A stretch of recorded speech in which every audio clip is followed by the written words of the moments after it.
Okay,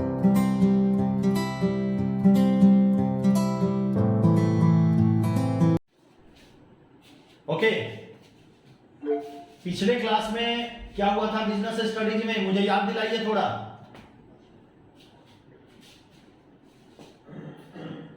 पिछले class में business studies में क्या हुआ था?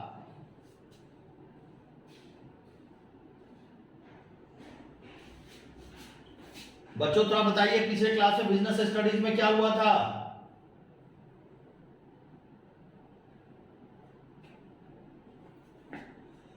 पिछले क्लास में बिजनेस स्टडीज में क्या हुआ था?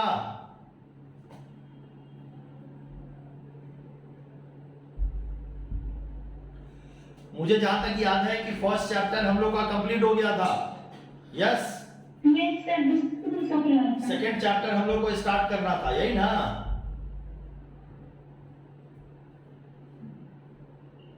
रिप्लाई कीजिए। यस यस यस, चलिए हम लोग सेकेंड चैप्टर स्टार्ट करते हैं। बच्चों, आज जो चैप्टर हम लोग स्टार्ट करेंगे वो स्टार्ट करेंगे, ये जो क्लास है इसमें मैं बाइलिंगुअल आपको पढ़ाऊंगा, हिंदी में भी बताऊंगा और इंग्लिश में बताऊंगा, ठीक है? तो यहां पे जो आज हम लोग बात करेंगे वो बात करेंगे प्रबंध के सिद्धांत की, ठीक है? कि प्रबंध का सिद्धांत क्या होता है। इसको हम लोग इंग्लिश में प्रिंसिपल ऑफ मैनेजमेंट के भी नाम से जानते हैं। किस नाम से जानते हैं? प्रिंसिपल ऑफ मैनेजमेंट के नाम से हम लोग जानते हैं। और देखते हैं कि प्रबंध के सिद्धांत होते क्या है, ठीक है? चलिए बात करते हैं। तो सबसे पहले हम लोग देखते हैं प्रबंध के सिद्धांत। सारे नोट्स आपको मिल जाते हैं, ठीक है ना? पीडीएफ सारा आपको मिल जाता है, इसलिए बातों को बस समझिए, बहुत ध्यान से देखिए और समझिए। इंग्लिश में इसको हम लोग बोलते हैं प्रिंसिपल ऑफ मैनेजमेंट। चलिए बच्चों देखते हैं प्रिंसिपल ऑफ मैनेजमेंट होता क्या है, ठीक है? देखिए बच्चों, किसी भी सिस्टम को चलाने के लिए, किसी भी बिजनेस को चलाने के लिए, किसी भी मैनेजमेंट को सही तरीके से रन कराने के लिए हम लोग को क्या करना होता है? किसी भी बिजनेस को, किसी भी सिस्टम को, किसी मैनेजमेंट को अगर हम रन कराना चाहते हैं तो उसके लिए हम लोग को एक रूल्स रेगुलेशंस बनाने होते हैं, एक प्रिंसिपल्स हमको बनाना होता है। और जब तक हम रूल्स रेगुलेशंस नहीं तैयार करेंगे, एक पूरे सिस्टम के लिए एक फीचर्स नहीं तैयार करेंगे, तब तक जाकर के बिजनेस को हम अच्छे तरीके से कंट्रोल नहीं कर सकते हैं।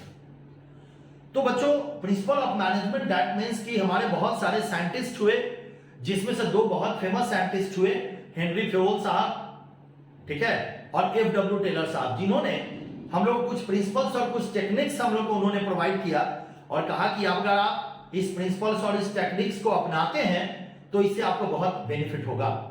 बेनिफिट क्या होगा आपको? तो बच्चों मैं आपको बता दूं कि बेनिफिट, आप जो बिजनेस आपका है उस बिजनेस को आप बहुत अच्छे तरीके से और बहुत कंट्रोल करके इस बिजनेस को आप क्या कर सकते हैं? चला सकते हैं।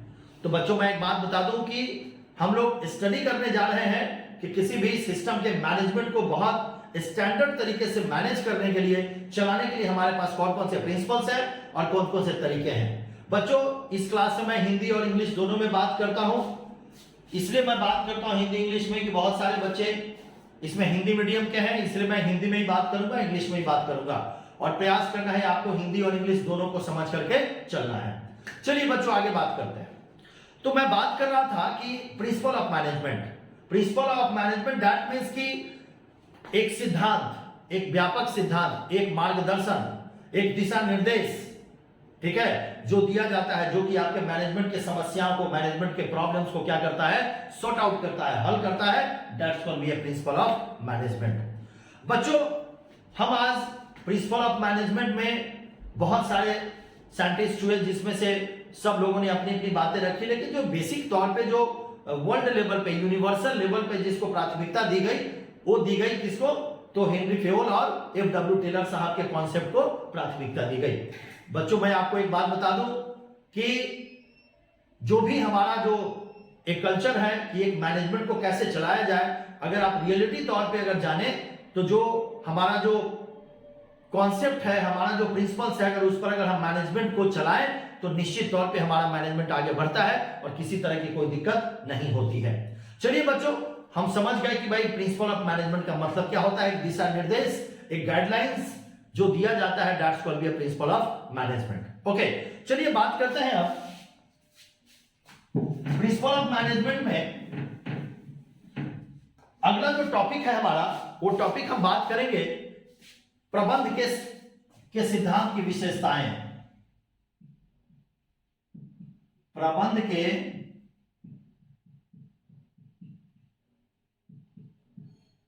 सिद्धांत की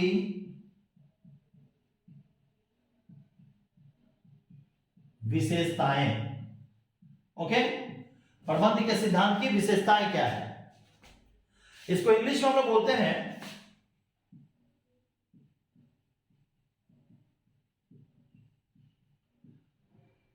कैरेक्टरिस्टिक्स ऑफ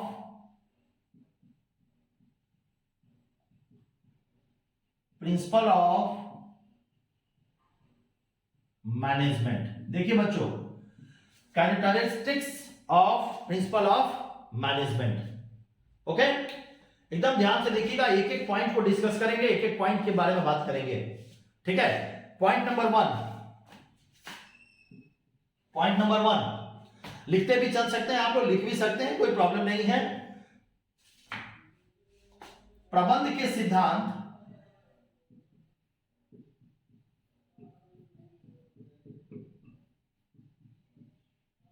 सिद्धांत नोट भी करते चलेंगे, सार्वप्रयुक्त हैं।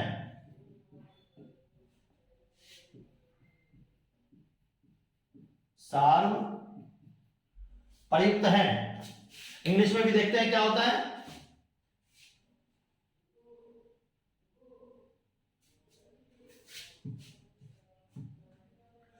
Principle of management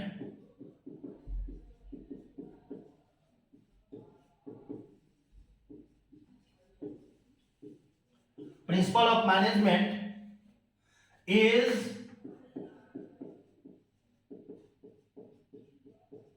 universal applicable।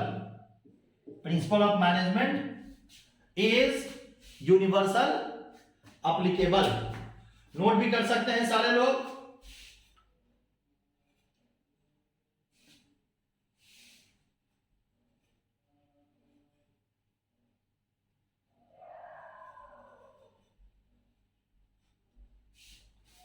चलिए अब देखते हैं कि प्रबंध के सिद्धांत सार्वप्रयुक्त है, principle of management is universal, इसका क्या मतलब है। बच्चों जरा एक बात ध्यान से समझना, संस्थाएं दो तरीके की होती है, एक होता है प्रॉफिट ऑर्गेनाइजेशन, एक होता है नॉन प्रॉफिट ऑर्गेनाइजेशन। एक संस्था होती है जिसमें लाभ आपको मिलता है, एक संस्था होती है जो बिना लाभ के भी काम किया जाता है। बच्चों जरा ध्यान से बताओ कि क्या जो लाभ के लिए संस्था है इसमें मैनेजमेंट की जरूरत है कि नहीं। बच्चों जरा बताओ कि बिना जो लाभ कमाने वाली संस्था जो नहीं है, क्या वहां मैनेजमेंट की जरूरत नहीं है। तो मैं आपको एक बात बता दूं कि बगैर मैनेजमेंट न लाभकारी संस्थाएं कार्य कर सकती है और न अलाभकारी संस्थाएं कार्य कर सकती है। तो मैं बच्चों आपको एक बात बता देता हूं कि किसी भी सिस्टम को चलाने के लिए, किसी भी मैनेजमेंट को चलाने के लिए, वो लाभकारी संस्थाएं हो या वो लाभ वाली संस्थाएं हो, प्रॉफिट मोटिव ऑर्गेनाइजेशन हो या नॉन प्रॉफिट ऑर्गेनाइजेशन हो, हर एक ऑर्गेनाइजेशन में आपको मैनेजमेंट की जरूरत होगी। अगर मैनेजमेंट इफिशिएंट है, मैनेजमेंट अगर कंट्रोल्ड है, मैनेजमेंट अगर इफेक्टिव है, देन आप ऑर्गेनाइजेशन में आगे बढ़ सकते हैं। और अगर आप नहीं है मैनेजमेंट आपका इफेक्टिव, तो आप ऑर्गेनाइजेशन में आगे नहीं बढ़ सकते हैं। ओके, तो ये फर्स्ट पॉइंट है हमारा प्रबंध के सिद्धांत। ये क्या है, हमारे फीचर्स हैं, प्रिंसिपल ऑफ मैनेजमेंट के फीचर्स और कैरेक्टरिस्टिक्स हैं कि प्रबंध के सिद्धांत सार्वप्रयुक्त है, principle of management is universal applicable. Okay बच्चों, आगे बात करते हैं।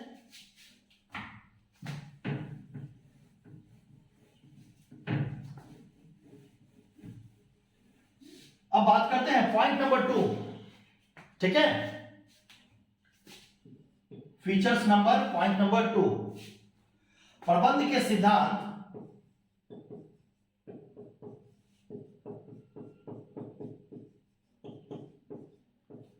प्रबंध के सिद्धांत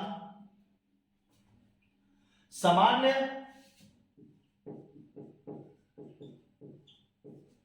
मार्गदर्शन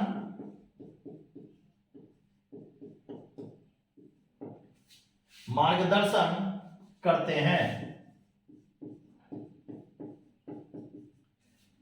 प्रबंध के सिद्धांत सामान्य मार्गदर्शन करते हैं। नोट करते चलेंगे सब लोग। इंग्लिश लिखिए।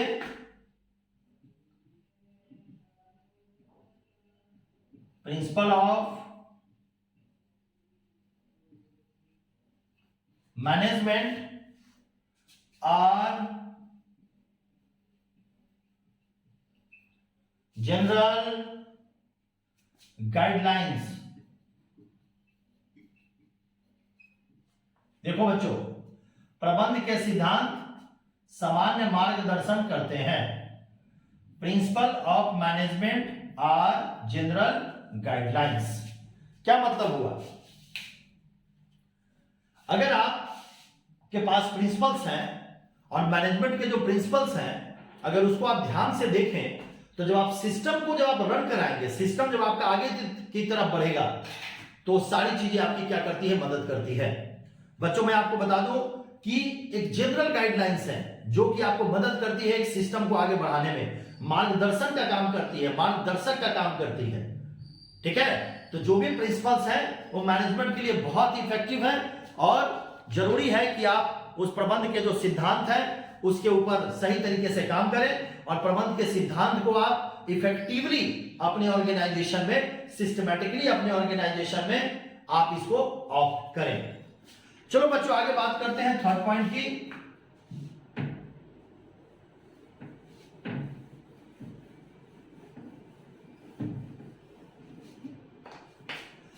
हमारा जो थर्ड पॉइंट है, एकदम ध्यान से एक एक पॉइंट को देखते जाए। प्रबंध के सिद्धांत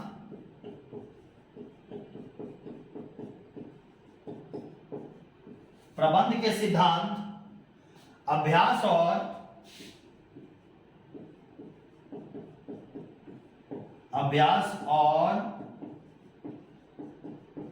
प्रयोगों पर आधारित है। प्रबंध के सिद्धांत अभ्यास और प्रयोगों पर आधारित है। Okay,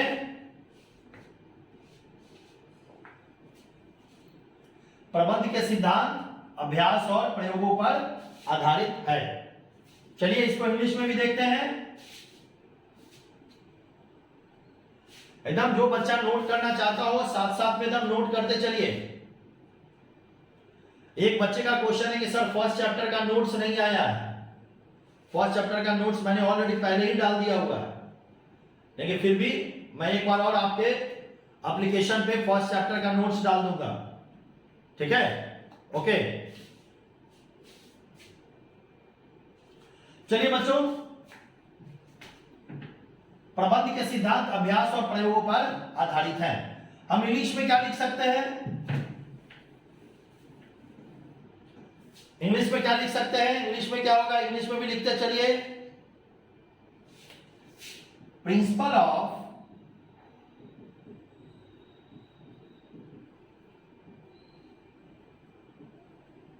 management, principal of management formed by practice and experiment, practice and experiment, principle of management formed by practice and experiment। क्या मतलब हुआ? एक मैनेजर है 1 साल से काम कर रहा है, एक मैनेजर है 10 साल से काम कर रहा है। मैनेजर जब 10 साल से काम करेगा तो क्या करेगा? उसके पास बहुत सारे सर्कमस्टांसेस आएंगे, बहुत सारी परिस्थितियां ऐसी आएगी और जो परिस्थितियां बनेगी उस परिस्थितियों के अकॉर्डिंग टू उसको अपने आप को क्या करना होगा? ढालना होगा। तो परिस्थितियां जब बनती है और उस परिस्थितियों के अकॉर्डिंग टू मैनेजमेंट जो है सो वर्क करता है।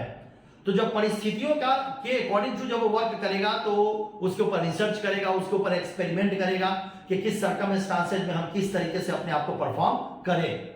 ठीक है, तो जैसे जैसे वो करता जाएगा वैसे वैसे मैनेजमेंट की उपलब्धि बढ़ती जाएगी, मैनेजमेंट का एक अपना कहते हैं कि उसका जो एक स्टैंडर्ड है वो इंक्रीज करता चला जाएगा।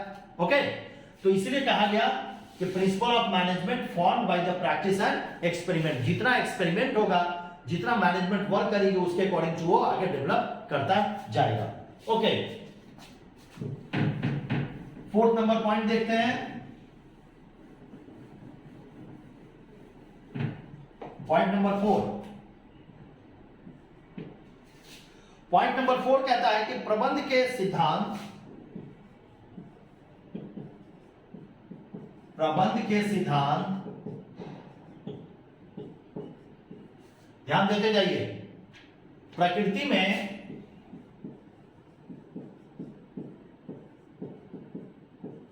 लचीले होते हैं। प्रबंध के सिद्धांत प्रकृति में लचीले होते हैं। Principle of management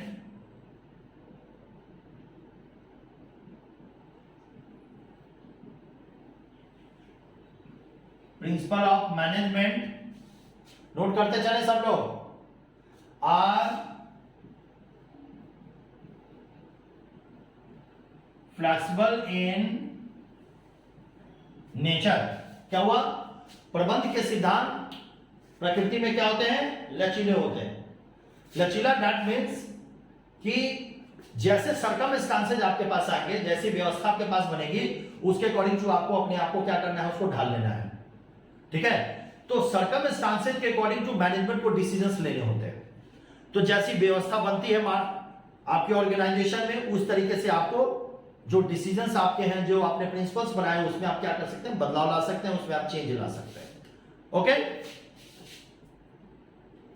next point is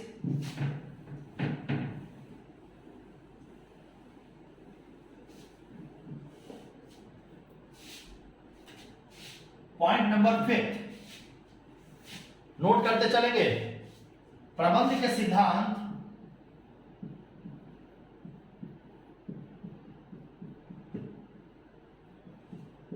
प्रबंध के सिद्धांत मुख्य रूप से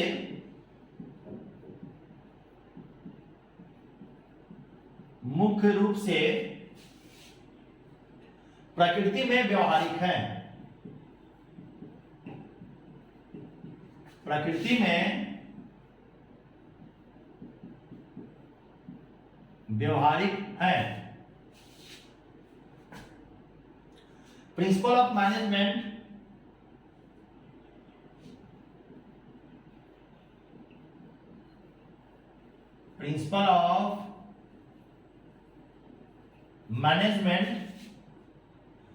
are mainly behavior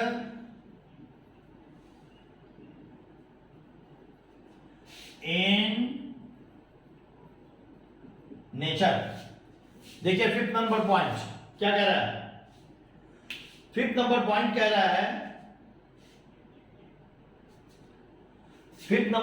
रहा है कि प्रबंध के सिद्धांत मुख्य रूप से प्रकृति में व्यवहारिक है। मैंने पहले कहा बच्चों, साथ साथ में नोट करते चलिए, ठीक है ना, एकदम साथ साथ में नोट करते चलिए। मुस्कान कुमारी, साथ साथ में नोट करते चलिए। प्रबंध के सिद्धांत मुख्य रूप से क्या है? प्रकृति में व्यवहारिक है। Principles of management are mainly behaviour in nature. वैसे आप नोट करते हैं तो भी ठीक है, नहीं भी नोट करेंगे तो नोट सारा आपके एप्लीकेशन पे चला जाएगा, ठीक है ना, इसलिए परेशान नहीं होइएगा। तो प्रबंध जी कहिए। सर नोट्स का फेयर सिर्फ करेंगे या फिर इसका भी फेयर करेंगे? नोट्स जो जाएगा उसी का फेयर करेंगे, दोनों एक ही चीजें हैं। ठीक है। ओके, तो मैं बात कर रहा था कि principle of management are mainly behaviour in nature. Mainly behaviour in nature का क्या मतलब होता है? मैंने फर्स्ट चैप्टर में आपको पढ़ाया कि प्रिंसिपल ऑफ मैनेजमेंट का एक स्तर होता है, level of management. Level of management that means कि top level management, middle level management और लोअर लेवल मैनेजमेंट। तो जो तीनों लेवल ऑफ मैनेजमेंट होता है, तीनों लेवल ऑफ मैनेजमेंट में जरूरत होती है प्रबंध की। क्या जो टॉप लेवल पे डिसीजन करते हैं, जो प्लानिंग करते हैं, उनको मैनेजमेंट की जरूरत नहीं है? यस, उनको भी मैनेजमेंट की जरूरत है। जो लोअर लेवल पे करते हैं, क्या उनको मैनेजमेंट की जरूरत नहीं है? यस, उनको भी मैनेजमेंट की जरूरत है। क्या जो सुपरवाइजरी लेवल ऑफ मैनेजमेंट में है, क्या उनको प्रबंध की जरूरत नहीं होती? उनको प्रिंसिपल्स की जरूरत नहीं होती? एकदम उनको भी प्रिंसिपल्स की जरूरत होती है। तो बच्चों मैं आपको बता दूं कि एक बिहेवियर इन नेचर है, ठीक है। अगला है नेक्स्ट पॉइंट,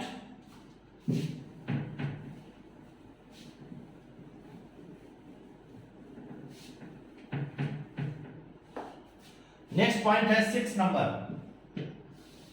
6 नंबर पॉइंट है प्रबंध के सिद्धांत। प्रबंध के सिद्धांत, कारण और परिणाम पर आधारित है। प्रबंध के सिद्धांत कारण और परिणाम पर आधारित है। इंग्लिश में हम लिख सकते हैं principle of management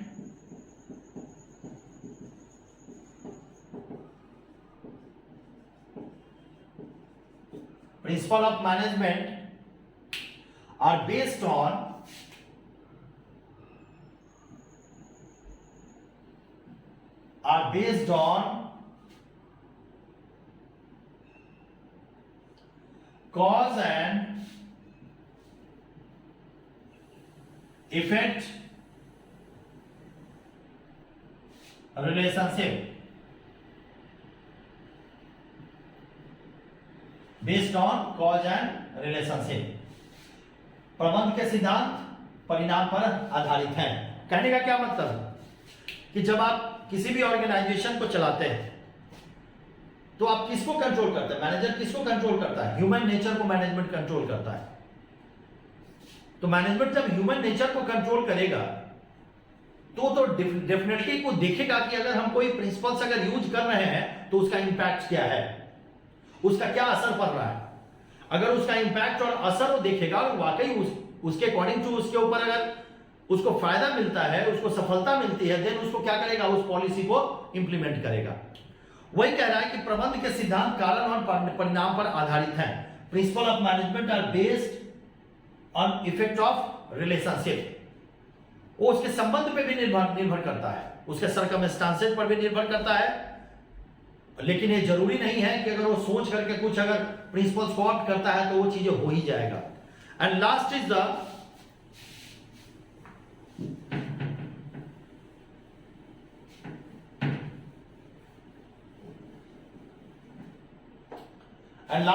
7 number point. प्रबंध के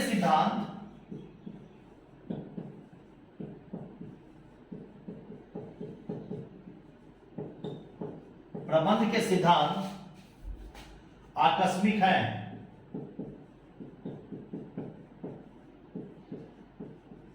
प्रबंध के सिद्धांत आकस्मिक है। प्रिंसिपल ऑफ मैनेजमेंट आर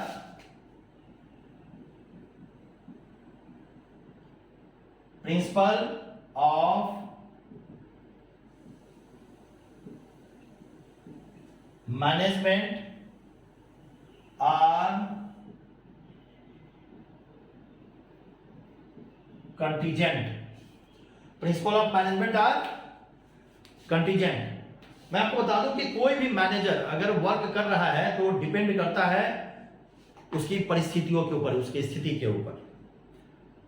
अगर आपके पास कोई एप्लीकेशन है, अगर आप उसको यूज कर रहे हैं तो स्थिति और परिस्थिति जो आपकी है उसके अकॉर्डिंग जो आप उसको यूज करते हैं, उसको आप इस्तेमाल करते हैं। तो जिस तरह की आपकी स्थिति है, जिस तरह की आपकी परिस्थिति है, उसके अकॉर्डिंग जो आपको प्रिंसिपल ऑफ मैनेजमेंट को आप यूज कर सकते हैं और इससे आपको बेनिफिट मिल सकता है। बच्चों आज जो हम लोगों ने स्टडी किया है वो स्टडी किया कि प्रिंसिपल ऑफ मैनेजमेंट होता क्या है, और फिर हम लोगों ने स्टडी किया कि इसके कैरेक्टरिस्टिक्स क्या होते हैं, इसके फीचर्स क्या होते हैं। ठीक है, अगले क्लास में हम लोग बात करेंगे importance of principal of management की। किसकी बात करेंगे? Importance of principal of management की। ओके